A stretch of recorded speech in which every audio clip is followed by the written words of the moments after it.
నాకు వందనాలు. వినగల చెవులను, గ్రహింపగల హృదయాలను మీరు మాకివ్వండి. మా అడుగులను నాయన పరలోక రాజ్యం వైపు స్థిరపరచమని, మహిమ మీరు పొందుకొనమని. యేసుక్రీస్తు అతి పరిశుద్ధ నామమున ప్రార్థిస్తున్నాం మా తండ్రి. ఆమేన్. నాకు ఈ అవకాశాన్ని ఇచ్చినటువంటి ధనరాజ్ పాస్టరయ్య గారికి, సహకరించినటువంటి డేవిడ్ రాజన్న గారికి క్రీస్తునామమున వందనాలు తెలియజేస్తున్నాను. ప్రియమైన దేవుని యందు పెద్దలారా మీ అందరికీ నా వందనాలు. వాక్యదానంలోకి వెళ్దాం. ఈ వాక్యము ఎలా అంటే ఈ ఆల్రెడీ దేవునిలో ఉన్నటువంటి మనకంటే ఇప్పుడిప్పుడే దేవునిలోకి నడుస్తా ఉంటారు కదా! మందిరాలు అందరము సంఘములు నడుపుతా ఉంటాము. ఆ సంఘములలో వచ్చే నూతనమైనటువంటి ఆత్మలు మరింతగా స్థిరపరచబడుటకు చాలా అవసరం. ఎందుకు అవసరం అంటే నూతనంగా వచ్చేటువంటి బిడ్డలను మళ్ళీ అంటే వారి పాత దేవుళ్ళ వైపు నడిపించే బిడ్డలు చాలా మంది ఈ లోకంలో తయారయ్యారు. తయారయ్యారు. ఎలా అంటే ఒక సన్నివేశం కొత్తగా దేవునిలోనికి అంటే యేసుక్రీస్తు ప్రభువులోనికి వచ్చినటువంటి బిడ్డలకు ఆల్రెడీ వా పాత మత గ్రంథాలు అంటే హిందూ మత గ్రంథాలు అవి పట్టుకొని ఎక్కడ అసలు దేవుడు అని చెప్పేసి మీ దేవుడే చెప్పుకోలేదు కదా ఎక్కడ. దేవుడని ఆయన చెప్పుకున్నట్టు కానీ, ఎవరైనా ఆయన దేవుడు అని చెప్పినట్టు కానీ, ఆయన ఉన్నటువంటి కాలంలో ఉంటే చూపెట్టండి. లేకపోతే ఆయనే దేవుడని చెప్పుకోవటం లేదంటే మీరెందుకు ఆయనను దేవుడు అని మీరు స్వీకరిస్తారు? అని చెప్పేసి అదంతా బూటకము అని చెప్పేసి తిరిగి ఆల్రెడీ సంవత్సరాల కొద్దీ గడిచిన బిడ్డలను ఏమీ చేసుకోలేరు. ఎంత ప్రయత్నించినా తిరిగి మనము దేవుని యొక్క విత్తనాలు అక్కడ ఆల్రెడీ నాటబడ్డాయి కాబట్టి తిరిగి వాళ్ళు వచ్చేస్తారు. అయితే నూతనంగా వస్తున్నటువంటి బిడ్డల యొక్క ఆత్మలు ఈ విషయంలో అంటే కొట్టుమిట్టాడతాయి. అటుపక్కెళ్ళాలా, ఇటుపక్కెళ్ళాలా, నిజంగా దేవుడని చెప్పలేదు కదా! ఇలాంటి వచనాలు వాళ్ళు ఆల్రెడీ ఎక్కడైనా చూపెట్టండి అంటే వీళ్ళెక్కడ చూపెట్టలేరు. అటు వాళ్ళడిగిన వాటికి ప్రశ్నలకి సమాధానాలు చెప్పాలా అనే ఆ నూతనంగా వచ్చినప్పుడు ఆ తహతహం అనేది ఉండిపోతుందనమాట. ఉంటే మనం కూడా ప్రశ్న వేద్దాం, సమాధానం చెప్దాం అని చెప్పేసి. అటువంటి వారిని స్థిరపరచడానికి అలా నూతనంగా వచ్చినటువంటి బిడ్డలను స్థిరపరచడానికి ఈనాటి సందేశం ఉపయోగపడుతుంది అని విశ్వసిస్తున్నాను. దేవుడు అంటే నిజంగా యేసుక్రీస్తు ప్రభుల వారు దేవుడు అని చెప్పేసి అంటే ఎక్కడా లేదా సువార్తలలో మాత్రమే లేదా ఆయనతో పాటు తిరిగినటువంటి శిష్యులు కూడా రాసినటువంటి 1, 2 గ్రంథాలలో, పత్రికలలో ఎక్కడ దేవుడు అని ప్రకటింపబడలేదా యేసుక్రీస్తు ప్రభుల వారు అనేది ఈనాటి ఒకసారి చెక్ చేద్దాము అనే ఉద్దేశంతో తీసుకోవడం జరిగింది. మొట్టమొదటిగా దేవుడు మనుషులందరికంటే ముందే సృష్టిని సృష్టించాడు. ఈ విషయము కొలస్సీ 1:16లో ఉంటుంది. సమస్త సృష్టి ఆయనే సృష్టించాడు అని చెప్పేసి సముద్రము, భూమి, ఆకాశం అన్నీయు ఆయనే సృష్టించాడు అని చెప్పేసి. ఇటువంటి సృష్టి యేసుక్రీస్తు ప్రభుల వారికి పూర్తిగా అణిగిపోతుంది. అంటే సద్దుమణిగిపోతుందన్నమాట. ఈ వచనాలు ఒక నాయకుడు అణిచివేస్తే తప్ప, అంటే దాని యజమానుడు అణిచివేస్తే తప్ప అణిగిపోని ఆఖరికి వీధిలో ఉన్న కుక్కలైనా సరే ఎవరు పడితే వాళ్ళు వాటిని అనపడానికి ట్రై చేసినా అవి సద్దుమణగవు. పశువులైనా సరే సద్దుమణగవు. పొడవడానికి వచ్చాయంట. వాటి యజమానుడు వస్తే తప్ప అవి మాటినవు. సేమ్ అలానే ఆకాశము, భూమి కానీ, సముద్రం కానీ ఎలా మాటినాయంటే, ఈ మాటలు మత్తయి సువార్త 8వ అధ్యాయం 26, 27 వచనాల్లో, మార్కు సువార్త 4వ అధ్యాయం 39వ వచనంలో, లూకా సువార్త 8వ అధ్యాయం 24, 25 వచనాల్లో క్లియర్‌గా ఉంటుంది. క్లియర్‌గా ఉంటుంది. ఎలా అంటే ఒక మాట మత్తయి 8, 26, 27 మత్తయి 26, 8వ అధ్యాయము 26, 27 వచనాలు.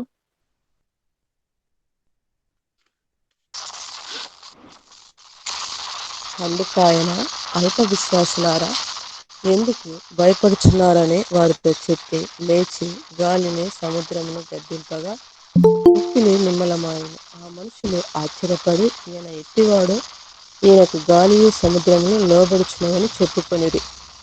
ఆ! గాలి సముద్రాలు సైతం, తుఫానులు సైతం ఈయన ఒక్క మాట అలాగ దింపగానే అణిగిపోయాయి. అంటే ఈయన మా యజమానుడు అని అవి గుర్తిస్తున్నాయి. ఇలా చెప్తే కుదరదన్నా, ఇలా ఉండకూడదు మాకు. నిజంగా ఆయన దేవుడని ఒప్పుకునేటట్టు ఉండాలి అని అనే వారి కోసం ఎందుకంటే మనం ఏం చెప్పినా అవతల వాళ్ళు వినరు. మూర్ఖులతో ఇలాంటి వాదన పెట్టుకోవడం మన మూర్ఖత్వానికి మనం పెట్టుకున్నటువంటి పరీక్షగానే ఉంటుంది. అయితే కొన్ని వచనాలు కొత్తగా వస్తున్నటువంటి ఆత్మలను స్థిరపరచడానికి మాత్రం ఇటువంటి వచనాలు పనికొస్తాయని చెప్పేసి నేను తీయడం జరిగింది. ఇలానే ఆయన మత్తయి సువార్త 14వ అధ్యాయం 24, 25 వచనాల్లో కూడా సముద్రం మీద ఆయన నడిచొస్తాడు. ఇంతకంటే మరి ఇంకా ఎక్కువగా ఈ ఆకాశం కానీ, భూమి కానీ, ఏవి కానీ ఆయనను బంధించి ఉంచుట అసాధ్యం. అందుకే ఒకచోట మత్తయి సువార్త 27వ అధ్యాయం 51వ వచనంలో, మత్తయి 27, 51వ వచనంలో క్లియర్‌గా అక్కడ ఏమని ఉంటుందంటే, అప్పుడు దేవాలయపు తెర పైనుండి క్రింది వరకు రెండుగా చినిగెను. భూమి వణికెను, బండలు బద్దలాయెను, సమాధులు తెరవబడెను, నిద్రించిన అనేక మంది పరిశుద్ధుల శరీరములు లేచెను. ఇదంతా ఎప్పుడు? క్రీస్తు మరణమైనప్పుడు, సిలువయందు బలియాగమైనప్పుడు. అప్పుడు ఏమైందంటే ఆయనను బంధించి ఉంచడం అసాధ్యం. భూమి వణికిపోయింది. సమాధులు తెరవబడ్డాయి. ఇలా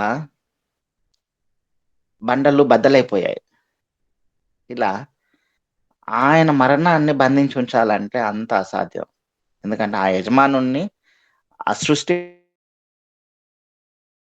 బంధించాలంటే చాలా కష్టం. ఇంత మాత్రమే కాదు, ఇంకేమున్నాయి. ఆయన దేవుడు అని ఒప్పుకునేటువంటి వచనాలు. ఇక్కడ సృష్టి యజమానుడు అనే విషయాల్లో ఫీల్ అయినట్టే మనం అర్థం చేసుకోవచ్చు. నెక్స్ట్ వచనాలు ఆయనతో పాటుగా నడిచినటువంటి శిష్యులు ఉన్నారు కదా, వీరు చెప్తున్నటువంటి మాటలు మత్తయి సువార్త 16వ అధ్యాయం 16వ వచనంలో, ఈ టాపిక్ మీద ఇన్ని వచనాలు ఉంటాయా అనుకున్నా నేను. చాలా ఉన్నాయి, అందుకే ఫాస్ట్‌గా చెప్పేస్తున్నా. అందుకు సీమోను పేతురు, మత్తయి 16:16, అందుకు సీమోను పేతురు, నీవు సజీవుడగు దేవుని కుమారుడవైన క్రీస్తువని చెప్పెను. ఎంత హ్యాపీగా చెప్తా ఉన్నాడు. అయ్యా మీరు అభిషిక్తులు,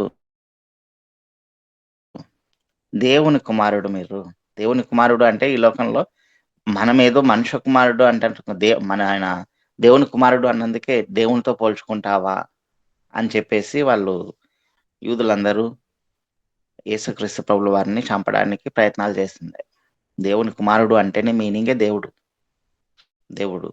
అంటే నేను ఆ తరం వాడిని అంటే దేవునితో పోల్చదగినటువంటి వాడిని, దేవుడిని అని చెప్పుకోవడం. ఇలా పేతురు గారు చాలా క్లియర్‌గా ఆయన చెప్పేస్తున్నాడు. అయ్యా మీరు సజీవుడగు దేవుని కుమారుడైన క్రీస్తువు. క్రీస్తువు. ఇంకొక ఆయన ఇంకొక మాట చెప్తాడు. యోహాను సువార్త 1 అధ్యాయము. ఎప్పుడు ఎవరు అడిగినా సరే మనం ఈ మాటే చెప్తా ఉంటాం. ఈ మాటే చెప్తా ఉంటాం. ఈ ఒక్క మాటలో పోగొట్టాలా అంటే ఆన్సర్ వాళ్ళకి పాపం దొరకదు. 1 అధ్యాయం 1 వచనం నుంచి ఇది మనందరికీ తెలిసిందే. యోహాను గారు చెప్తా ఉన్నారు. ఆదియందు వాక్యం ఉంది. వాక్యం దేవుని యొద్ద ఉంది. ఆ వాక్యం దేవుడై ఉన్నాడు అని చెప్పేసి.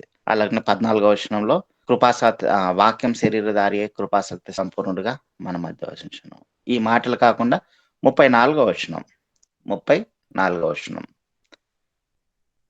ఈయనే దేవుని కుమారుడని నేను తెలుసుకొని సాక్ష్యం ఇచ్చి తినను. ఎంత క్లియర్‌గా చెప్తా ఉన్నాడండి. ఈయన దేవుని కుమారుడు. ఈయన దేవుని కుమారుడు. ఎంత క్లియర్. యోహాను గారు సాక్ష్యం ఇచ్చారు. యోహాను గారు సాక్ష్యం ఇచ్చారు. ఎంతమంది సాక్ష్యం ఇచ్చినా సరే మూర్ఖులు మాత్రం దీనిని విశ్వసించరు. అయితే బలహీనులను బలపరచడానికి మాత్రం ఖచ్చితంగా ఈ మాటలు ఉపయోగపడతాయి. యోహాను గారు సాక్ష్యం ఇచ్చారు. ఆయనతో పాటుగా తిరిగినటువంటి శిష్యులు అందరూ ఒక యూదా తప్పితే అది సెపరేట్ టాపిక్. అందరూ ఈయన క్రీస్తు అని చెప్పేసి ఒప్పుకున్నారు. ఆ తర్వాత ఇంకా ఎవరు ఒప్పుకున్నారు ఇలా అని అంటే ఒక చెట్టు కింద కూర్చున్నటువంటి వ్యక్తి ఒప్పుకున్నాడండి. చెట్టు కింద ఊరికే కూర్చున్నటువంటి వ్యక్తి కూడా ఒప్పుకున్నాడు. 49వ వచనం ఇదే అధ్యాయంలో. నతనయేలు, బోధకుడా, నీవు దేవుని కుమారుడవు, ఇజ్రాయేలు రాజవు అని ఆయనకు ఉత్తరమిచ్చెను. శిష్యులు చెప్తే ఒప్పుకోరు. ఆఖరికి చెట్టు కింద కూర్చున్న పెద్ద మనిషి చెప్పినా కూడా ఆయన కూడా సాక్ష్యం ఇస్తా ఉన్నాడు నతనయేలు గారు. అయ్యా మీరు దేవుని కుమారుడు, ఇంక వేరే అర్థమే లేదు మీలో. దేవుని కుమారుడు మీరే అని చెప్పేసి ఓ పెద్ద మనిషి, చెట్టు కింద కూర్చున్నటువంటి పెద్ద మనిషి కూడా చెప్తా ఉన్నాడు. సరే, ఇంత కూడా కాదు. ఆఖరికి తన తమ్ముడిని పోగొట్టుకొని తమ్ముడు చనిపోయాడు. విలవిలలాడుతా ఉంది ఒక స్త్రీ. రోదనతో, మహావేదనతో అల్లాడిపోయింది. అటువంటి స్త్రీ ఏమని చెప్తా ఉందంటే యోహాను సువార్త 11వ అధ్యాయం 27వ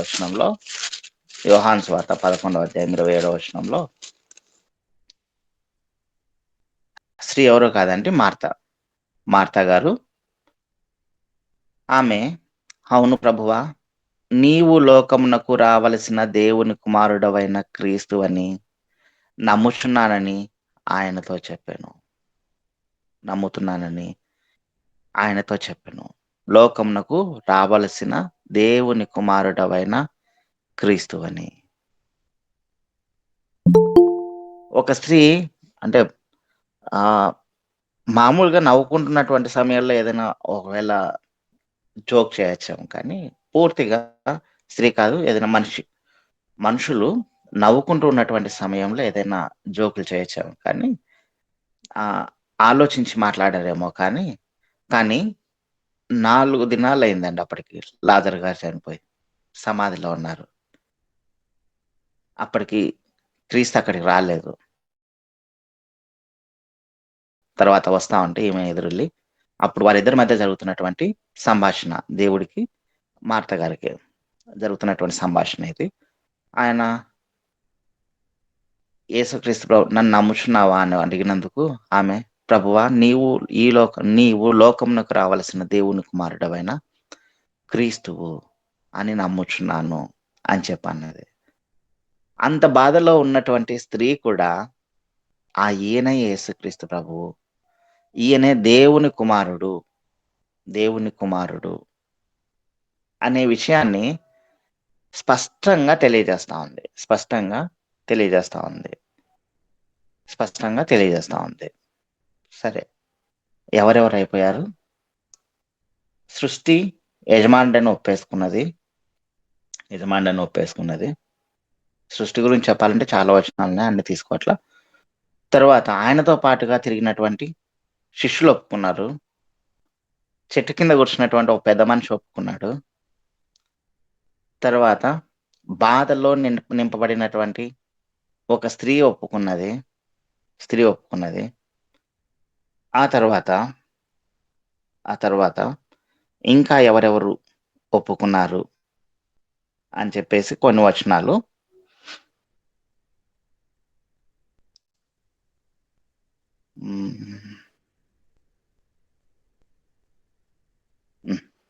ఇంకా ఎవరెవరు ఒప్పుకున్నారు అనేసి, మనుషులు చెప్తే ఇలా మేము ఒప్పుకోలేమన్నా, దేవుడు ఏమన్నా చెప్పినట్టు ఉంటే చెప్పండి, దేవుడు చెప్పినవి ఉంటే చెప్పండి అని అంటే దేవుడే చెప్తాడు ఒక చోట. దేవుడు చెప్పేదానికంటే ముందు దేవదూతలు చెప్తారు. లూకా 2:11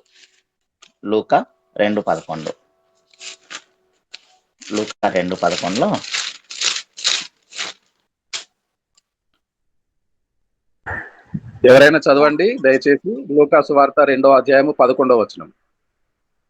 దావీదు పట్టణమందు నేడు రక్షకుడు మీ కొరకు పుట్టి ఉన్నాడు, ఈయన ప్రభువైన క్రీస్తు.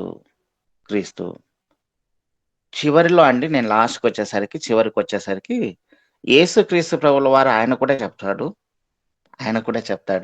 ఈ వచనాలు కూడా మనం తీసుకుందాం.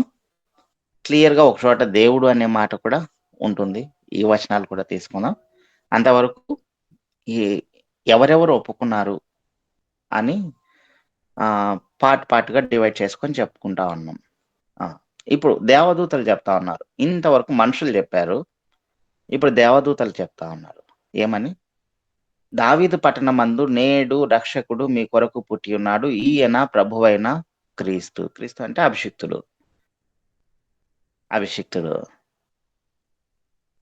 అంటే మనల్ని అందరినీ రక్షించేవాడు.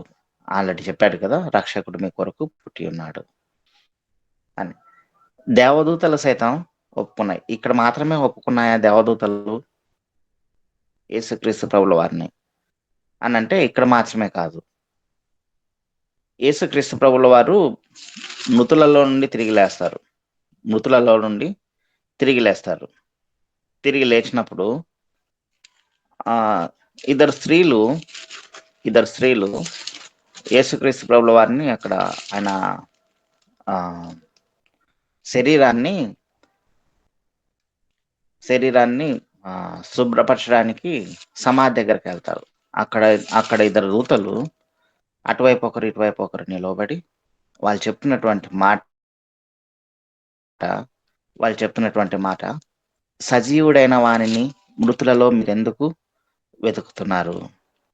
సజీవుడైనటువంటి వారిని మృతులలో మీరు ఎందుకు వెతుకుతున్నారు? ఆయన ఇక్కడ లేడు, ఆయన లేచి ఉన్నాడు అనే మాటలు మనం చెప్పుకుంటాం కదా. దేవదూతలు సైతం యేసుక్రీస్తు ప్రభుల వారిని ఒప్పుకున్నాయి దేవుడు అని.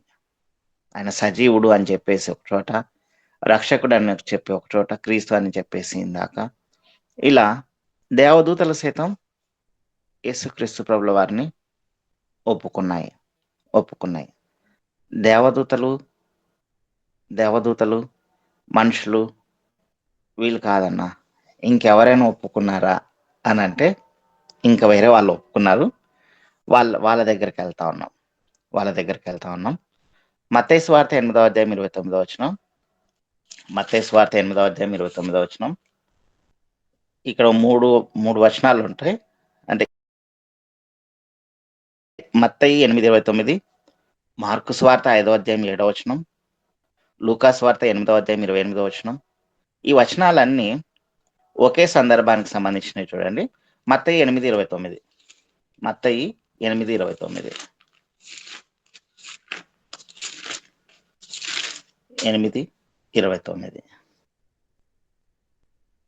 ఇదిగో దేవుని కుమారుడా, నీతో మాకేమి, కాలం రాక మునిపే మమ్మను బాధించుటకు ఇక్కడికి వచ్చితివా అని కేకలు వేసిరి.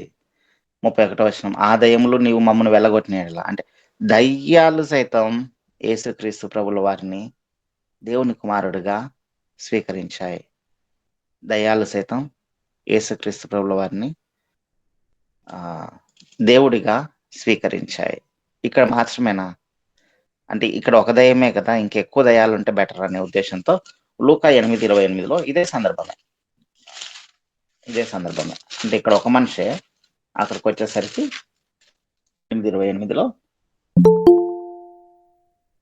వాడు యేసుని చూచి కేకలు వేసి, యేసు సర్వోన్నతుడైన దేవుని కుమారుడా, నాతో నీకేమి, నన్ను బాధపరచుకోమని నిన్ను వేడుకొంచున్నానని. సర్వోన్నతుడైన దేవుని కుమారుడా, ఇక్కడ మాత్రమే కాకుండా ఇదొక సందర్భం. ఒక చోట కాదండి దయ్యాలు దేవుణ్ణి దేవుడిగా స్వీకరించి అన్నటువంటి మాటలు ఇంకో సందర్భాల్లో చాలా సందర్భాల్లో ఉన్నాయి. అవన్నీ దేవుడు రాయించలేదు, కానీ ఒక 2 చోట్ల మాత్రం రాయించాడు. ఆ 2 చోట్ల రాసిన దాంట్లోనే చాలా మాటలు చెప్పాడు. లూకా సువార్త 4వ అధ్యాయం 41వ వచనం, లూకా సువార్త 4వ అధ్యాయం 41వ వచనంలో క్లియర్గా 4వ అధ్యాయం 41వ వచనంలో, ఇంతే కాక దయ్యములు నీవు దేవుని కుమారుడవని కేకలు వేసి అనేకం వదిలిపోయాను. ఆయన క్రీస్తు అని వాటికి తెలిసి ఉండెను గనుక ఆయన వాటిని గద్దించి వాటిని మాట్లాడనీయలేదు. దేవుని కుమారుడవని కేకలు వేసి అనేకులను వదిలిపోయాయి. ఒక దయ్యం కాదు, అనేకమైనటువంటి దయాలు, అనేకులను పట్టినటువంటి దయాలు. ఎప్పుడు మనం ఒక సందర్భమే చెప్పుకుంటా ఉంటాం, కాకపోతే చాలా చోట్ల చాలా దయాలను ఆయన వెళ్ళగొట్టాడు. అయితే వాటన్నిటికీ దేవుడు ఏం చెప్పాడు, మీరు మాట్లాడనివ్వలేదు వాటన్నిటిని. కాబట్టి అవన్నీ సైలెంట్గా వదిలి వెళ్ళిపోయాయి. దేవుని కుమారుడు అని చెప్పేసి కేకలు వేసి మరీ వదిలిపోయాయి అనేకమైనటువంటి దయాలు. ఇలానే ఇంకా మార్కు 1:24లో కూడా సేమ్, అనేక దయాలు వదిలి వెళ్ళిపోతాయి. అది కూడా ఇంకొక సందర్భం. ఇలా ఎవరెవరు ఒప్పుకున్నారు? ఇప్పటికీ సృష్టి యజమానుడిగా ఒప్పుకున్నది. తర్వాత చెట్టు కింద ఉన్నటువంటి పెద్ద మనిషి, ఆయనతో పాటు యేసుక్రీస్తు ప్రభుల వారితో పాటు తిరిగినటువంటి శిష్యులు, ఆ తర్వాత దేవదూతలు, ఆ తర్వాత దయ్యాలు సైతం ఒప్పుకున్నాయి. మార్త గారు ఒప్పుకున్నారు, బాధలో ఉన్నటువంటి మార్త గారు కూడా. తర్వాత బాప్తిస్మం ఇచ్చు యోహాన్ గారు ఒప్పుకున్నారు.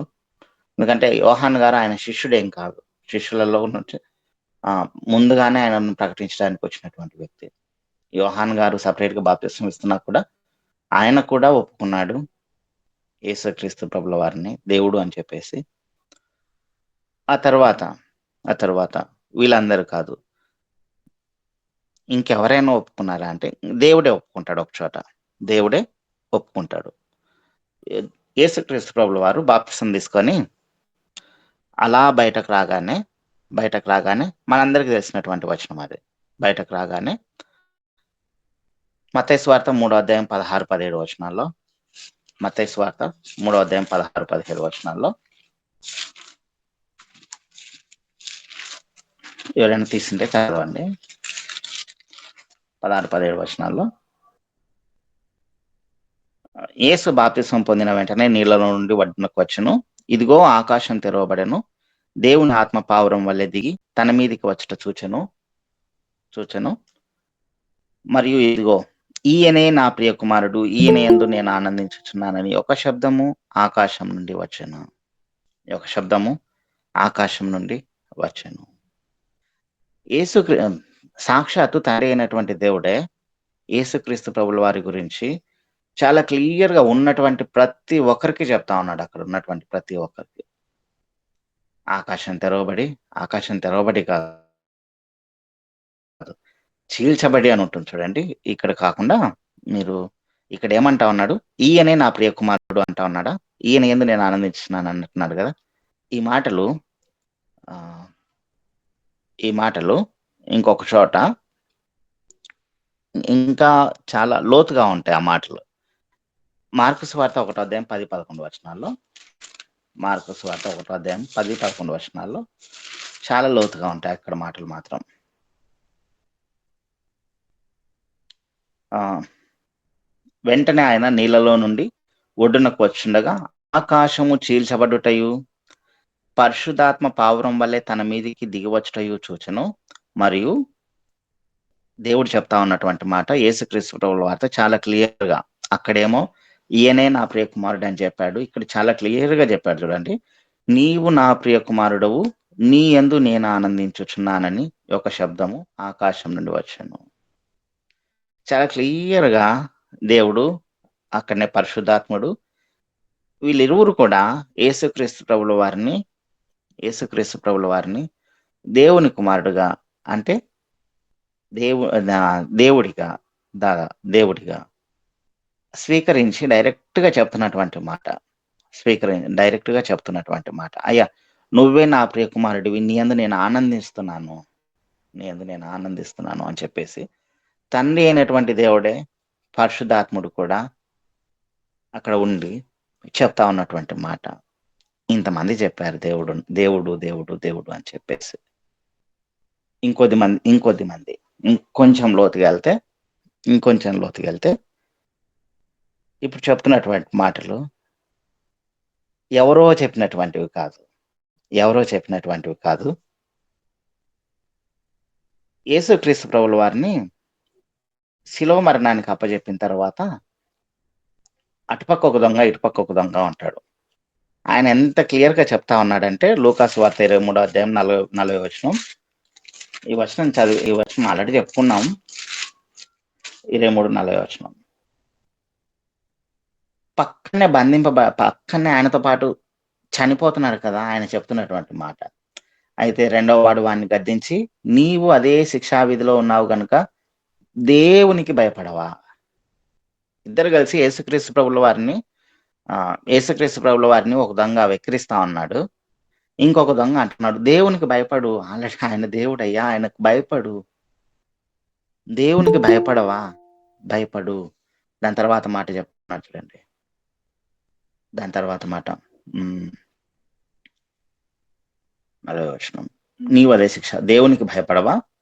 మనకైతే ఇది న్యాయమే, మనం చేసిన వాటికి తగిన ఫలం పొందుతున్నాం గాని ఈయన ఏ తప్పిదము చేయలేదని చెప్పి ఆయనను చూచి, యేసు నీవు నీ రాజ్యంలోనికి వచ్చినప్పుడు నన్ను జ్ఞాపకం చేసుకున్నావు. యేసు అంటే మీనింగ్ రక్షకుడా, నీవు నీ రాజ్యంలోనికి వచ్చినప్పుడు నన్ను జ్ఞాపకం చేసుకో.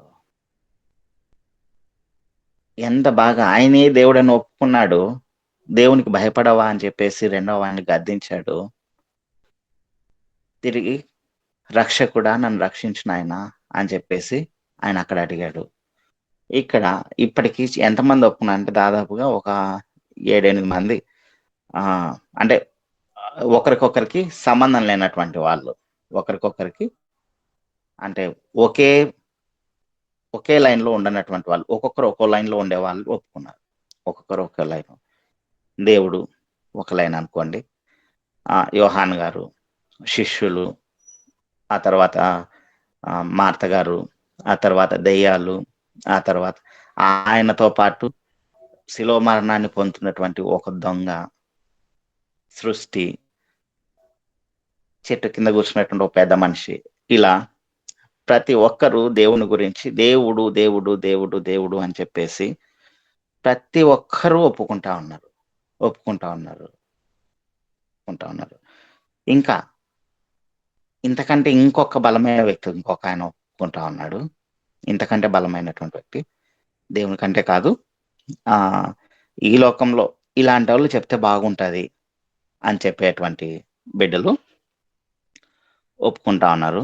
ఆఖరికి దయ్యాలు కూడా ఒప్పుకున్నాయి. నెక్స్ట్ ఇంకొక ఆయన,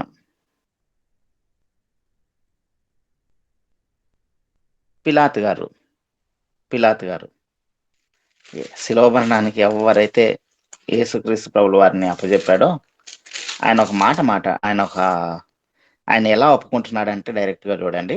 పిలాతు గారు 19వ అధ్యాయం 19వ వచనం, యోహాను సువార్త 19వ అధ్యాయం 19వ వచనం. మరియు పిలాతు యూదుల రాజైన నజరేయుడగు యేసు అను పై విలాసము రాయించి శిలువ మీద పెట్టించును. ఎందుకంటే ఆయన క్లియర్ గా విశ్వసించాడు. ఇంకా ఈయన నీతిమంతుడు, ఇతని యందు ఏ తప్పిదము నాకు కనపడటం లేదు. ఇదిగో ఈయన రాజ్యం ఒకటి ఉంది, ఖచ్చితంగా ఆ రాజ్యానికి ఇతనే రాజు అని చెప్పేసి చాలా క్లియర్. వాళ్ళందరూ వ్యతిరేకించినా సరే, ఆ కింది వచనాల్లోనే వాళ్ళందరూ వ్యతిరేకిస్తారు. అయినా కూడా పిలాతు గారు, నేను రాసింది ఏదో రాసేశాను, ఇదిగో ఈయనే యూదుల రాజు. ఎవరైతే తనతో పాటుగా శిలువ మరణం పొందుతున్నటువంటి వ్యక్తి ఒప్పుకున్నాడు దేవుడు అని చెప్పేసి, ఎవరైతే ఆయనకు ఈ లోకపరంగా ఇదిగో అధికారం కలిగినటువంటి వ్యక్తిగా శిలువ మరణానికి అప్పజెప్పాడో, శిలువ మరణం అనే శిక్ష వేశాడో, ఆయన కూడా ఇతని యూదుల రాజు. ఆయనది ఒక రాజ్యం ఉంది, ఆ రాజ్యానికి ఇతనే రాజు అని చెప్పేసి క్లియర్ గా ఆయన పైన రాపిచ్చాడు అనమాట. ఆ పైన పలకతోటి యూదుల రాజైనటువంటి క్రీస్తు అని చెప్పేసి. ఆ తర్వాత వీళ్ళందరు చెప్పినా కూడా ఇంకా ఎవరైనా చెప్తే బాగుంటుంది అని అంటే, ఒక చోట ఇంకొక అతను చెప్తా ఉన్నాడు.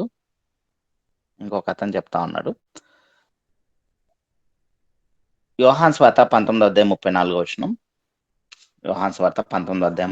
వచనం. సైనికులలో ఒకడు ఈటెతో ఆయన ప్రక్కను పొడిచెను, వెంటనే రక్తమును నీళ్లును కారెను. ఇది చూచిన వాడు సాక్ష్యమిచ్చుచున్నాడు, అతని సాక్ష్యము సత్యమే. మీరు నమ్మునట్లు అతడు సత్యము చెప్పుచున్నాడని ఆయన ఎరుగును. ఏం చెప్తా ఉన్నాడు? ఎవరు చెప్పారంటే, ఈటెతో పక్కలో పొడిచాడు చూడండి, ఆయన ఒక మాట చెప్తా ఉన్నాడు. ఆయన అలా పొడుస్తానే రక్తము నీళ్లు కారుతానే అది చూచినటువంటి ఒక వ్యక్తి ఉన్నాడు. ఆ వ్యక్తి ఎవరంటే, ఆ వ్యక్తి మనకు ఒక మాట చెప్తా ఉన్నాడు. ఆ వ్యక్తి ఎవరంటే, మత్తయి సువార్త 27:54వ వచనంలో, ఈ వ్యక్తి పేరు ఇక్కడ రాయలేదు కానీ అక్కడ రాశారు. మత్తయి 27:54. శతాధిపతియు అతనితో కూడా యేసునకు కావలి ఉన్న వారును భూకంపమును జరిగిన కార్యములన్నిటిని చూచి మిక్కిలి భయపడి నిజముగా ఈయన దేవుని కుమారుడని చెప్పుకొనిరి. ఈ సాక్ష్యము సత్యమే. నిజంగా ఈయన దేవుని కుమారుడు అని చెప్పేసి పక్కలో పొడిచినటువంటి వ్యక్తి, అది చూచినటువంటి శతాధిపతి, అంటే అలా పొడవడానికి పర్మిషన్ ఇచ్చినటువంటి శతాధిపతి, వీళ్ళందరూ ఒప్పుకుంటున్నారు.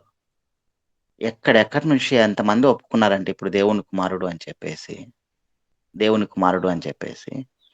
అంటే దేవుడు అని చెప్పేసి వరుస పెట్టి సృష్టి దగ్గర మొదలుకొని, దేవుడితో మొదలు పెట్టుకొని, దేవదూతలతో మొదలు పెట్టుకొని, శిష్యులతో మొదలు పెట్టుకొని, ఆయనతో పాటుగా ఆయన కార్యాలు చూసినటువంటి వ్యక్తులు మొదలుకొని, ఆఖరికి దెయ్యాలు కూడా యేసుక్రీస్తు ప్రభుల వారిని ఆయనే నిజమైన దేవుడు అన్న సత్యాన్ని అవన్నీ ఒప్పుకున్నాయి. ఈ అన్నిట్లోనూ క్లియర్గా దేవుని కుమారుడు అనే మాటలు చాలా క్లియర్గా ఉన్నాయి. దేవుని కుమారుడు అంటే ఒప్పుకోము, దేవుడు అని ఉంటేనే ఒప్పుకుంటాము అని అనేటట్లయితే, రెండవ దొంగ సాక్షాత్తుగా దేవునికి భయపడవా అని చెప్పేసి, క్రీస్తుకు భయపడవా, ఎందుకు భయపడకుండా అలానే ఉన్నావు అని చెప్పేసి అంటాడు.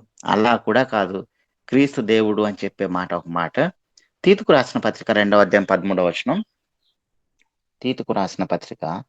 2వ అధ్యాయము 13వ వచనం.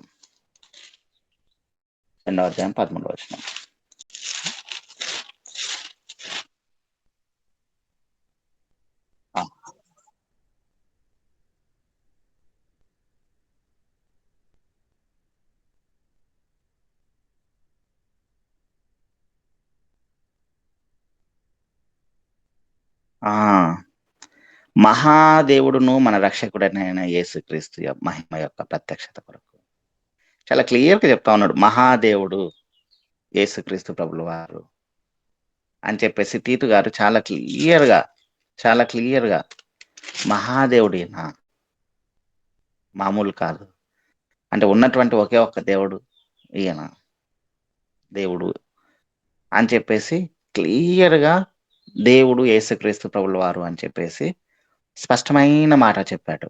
అక్కడంతా దేవుని కుమారుడు అనుకుంటూ వచ్చినా కూడా ఎందుకు ఇక్కడ క్లియర్ అయిపోతుంది ఈయన దేవుడు అని చెప్పేసి. ఎందుకు యేసుక్రీస్తు ప్రభుల వారు దేవుడు అని చెప్పుకోలేదు? ఎందుకు చెప్పుకోలేదంటే సింపుల్గా మనకు తెలిసినటువంటి మాటలు అవన్నీ చాలా క్లియర్గా ఉంటుంది కదా మోషే ధర్మశాస్త్రం ప్రకారం. ఎందుకంటే ఆయన ప్రకటిస్తున్నటువంటి మాటలన్నీ యూదుల మధ్య ప్రకటించాలి. యూదుల మధ్య ప్రకటించేటప్పుడు ఒక్కని సాక్ష్యం చెల్లదు. 2-3 సాక్షులు ఉంటే తప్ప ఆ మాట చెల్లదు. ఇప్పుడు యేసుక్రీస్తు ప్రభుల వారు వచ్చి నేనే దేవుణ్ణి అని చెప్తే కనుక నీ అంతకు నువ్వే చెప్తా ఉన్నావు కాబట్టి నీ సాక్ష్యం చెల్లదు అని చెప్పేసి ఆయనను పక్కకు నెట్టి ఆయన మీద నింద మోపేవాళ్ళు. చెప్పలేదు కాబట్టి చెప్పలేదు అంటా ఉన్నారు. విన్న ప్రతి ఒక్కరూ ఎదురు వాళ్ళు ఒప్పుకునే అంతగా దేవుడు ఈ లోకంలో, అంటే యేసుక్రీస్తు ప్రభుల వారి ఈ లోకంలో ఆయన ప్రవర్తన కలిగి ఉన్నాడు. ఆయనను గుర్తించిన ప్రతి ఒక్కరూ ఆయన దేవుని కుమారుడే, అంటే దేవుడే అని చెప్పేసి చెప్పుకున్నారు. యేసుక్రీస్తు ప్రభుల వారు తానే స్వయంగా ఒకవేళ చెప్పుకొని ఉంటే ఆ మాటని బట్టి ఆయన మీద నింద మోపేవాళ్ళు. ఎందుకు నింద మోపేవాళ్ళు అంటే ధర్మశాస్త్రం ప్రకారము ఎవరు ఏదైనా కానీ చెప్పాలనుకుంటే ఒక్క సాక్ష్యం సరిపోదు, 2-3 సాక్షుల సంఖ్య ఉండాలి. అలా ఉంటేనే ఆ మాట నెగ్గుతుంది. యేసుక్రీస్తు ప్రభుల వారిని దేవుని కుమారుడిగా స్వీకరించినటువంటి వ్యక్తి, దేవునిగా చెప్పినటువంటి వ్యక్తులు 2-3 కాదు, దయ్యాల సేననే ఉంది. మనుషులు చాలా మంది ఉన్నారు, శిష్యులు ఉన్నారు, సృష్టి ఉంది. ఇంతమంది దేవుడు అని చెప్పేసి చెప్పుకుంటా వస్తున్నారు. ఇవన్నీ కాదు, యేసుక్రీస్తు ప్రభుల వారి ఒక చోట చెప్పుకున్నటువంటి మాట, ఆ ఒక్క మాట చెప్పుకొని ముగించుకుందాం. ఆయన చెప్పినటువంటి మాట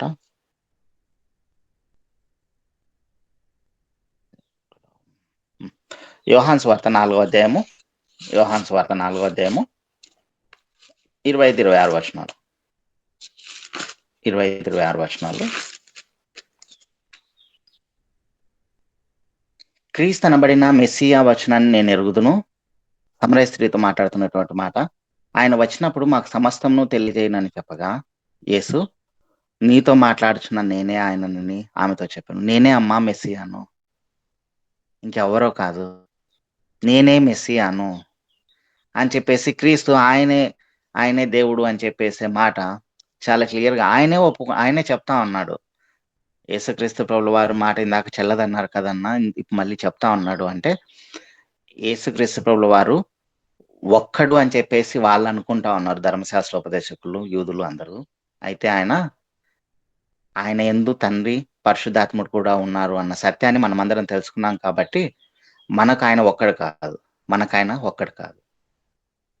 ముగ్గురు కలిసి ఒక మాట చెప్తా ఉన్నట్టే. కాబట్టి ఈ సాక్ష్యం చెల్లుతుంది ఆయన చెప్తున్నటువంటి మాట. క్రీస్తు అనబడిన మెస్సియా వచనాన్ని నేను ఎరుగుదును. ఆయన వచ్చినప్పుడు మాకు సమస్తమును తెలియజేయనని ఆమె చెప్తే ఆమెతో ఆయన చెప్తున్నటువంటి మాట, నీతో మాట్లాడుచున్న నేనే మెస్సియాను, నేనే ఆయనను. ఇంత క్లియర్గా ప్రతి ఒక్కరూ దేవుని కుమారుడు, దేవుడు అని చెప్పేసి ఒప్పుకున్నా కూడా, దయ్యాలు ఒప్పుకున్నా కూడా, సాతాను గాడు ఒప్పుకున్నా కూడా, ఈ లోకంలో ఉండే కొంతమంది మూర్ఖులు అప్పుడప్పుడే దేవునిలోకి వస్తున్నటువంటి బిడ్డలను తిరిగి పాత జీవితంలోనికి నడిపించడానికి ఆయన దేవుడని ఆయన ఒప్పుకోలేదు కాబట్టి మీరు ఆ మార్గంలో ఉండొద్దు, మళ్ళీ తిరిగి మన మార్గంలోకి వచ్చేయండి అనేవాళ్ళు చాలా మంది ఉన్నారు. అటువంటి బలహీనమైనటువంటి ఆత్మలను బలపరచాలంటే, దేవుని యందు వాళ్ళు స్థిరపడాలంటే, ఈయనే దేవుని కుమారుడు, ఈయనే దేవుడు అనే ఈ మాటలు చాలా వరకు మన సంఘములలో ప్రకటించుకుంటే ఖచ్చితంగా ప్రతి ఒక్కరు స్థిరపరచబడతారు. కొత్తగా వచ్చినటువంటి ఆత్మలు కూడా స్థిరపరచబడతారు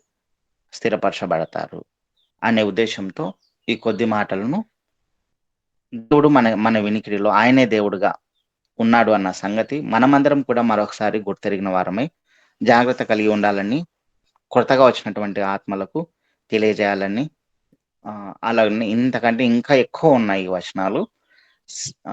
హిస్టారికల్‌గా వెళ్తే చరిత్ర పుస్తకాలు చాలా ఉన్నాయి. అవన్నీ చెప్పుకోవడానికి సమయం లేదు కాబట్టి, ఈ కొద్ది మాటలతో దేవుడు మనందరినీ దీవించి ఆశీర్వదించునుగాక. ఆమేన్. ఆమేన్, ఆమేన్. యేసే ప్రేమం, యేసే క్షేమం, యేసే ప్రేమం, యేసే క్షేమం, యేసే పరంధామం, యేసే పరంధామా భజింపను యేసే భగవన్నామం, నిరంతరమేసే భగవన్నామం. యేసు దేవుడు, యేసు తండ్రి కుమార పరిశుద్ధాత్మ త్రియేక దేవుడు. యేసు సర్వాధికారి అయిన దేవుడు. యేసు రోమియులకు 9వ అధ్యాయము 5వ వచనం ప్రకారము యేసు సర్వాధికారి అయిన దేవుడు. లూకాసు వార్త 9వ అధ్యాయము 35వ వచనము, ఈయన నా ప్రియ కుమారుడు, ఈయన మాట వినుడి. మేఘములో నుంచి శబ్దము, పరలోకపు దేవుడు స్వయముగా పలుకుతున్న మాట. చివరిగా మరొక మాట చదువుకుందాము ప్రియులారా. యెషయా గ్రంథము 48వ అధ్యాయము 16వ వచనం. ఎవరైనా చదవండి. యెషయా గ్రంథము 48వ అధ్యాయము 16వ వచనం. యెషయా గ్రంథము ఎవరు ఆది నుండి చదవలేరా? నేను రహస్యంగా మాట్లాడిన వాడను కాను, అది పుట్టిన కాలం మొదలుకొని నేను అక్కడనున్న వాడను. ఇప్పుడు ప్రభువగు యెహోవాయు ఆయన ఆత్మయు నన్ను పంపెను. ఇప్పుడు ప్రభువగు యెహోవాయు ఆయన ఆత్మయు, తండ్రి యెహోవా దేవుడు, ఆయన ఆత్మ పరిశుద్ధాత్ముడు నన్ను పంపెను. యేసు దేవుడు, యేసే దైవము. భూమిని పుట్టింపక మునుపు, లోకపు పునాది లేనప్పుడు, దేవుడు యేసే దేవుడు, దేవుడు యేసే దేవుడు. తరతరాలలో, యుగయుగాలలో తరములు ఒకటి కూడా లెక్కింపు లేనప్పుడు, భూమి మీద నరుని రూపము లేనప్పుడు యేసు దేవుడుగా ఉన్నాడు. నిరంతరము యేసు దేవుడు, సర్వాధికారి అయిన దేవుడు, మహాదేవుడు. యేసు దైవము. ఆయనలో జీవముండెను, ఆ జీవము మనుషులకు వెలిగించుచుండెను. లోకము ఆయనను గ్రహించలేదు.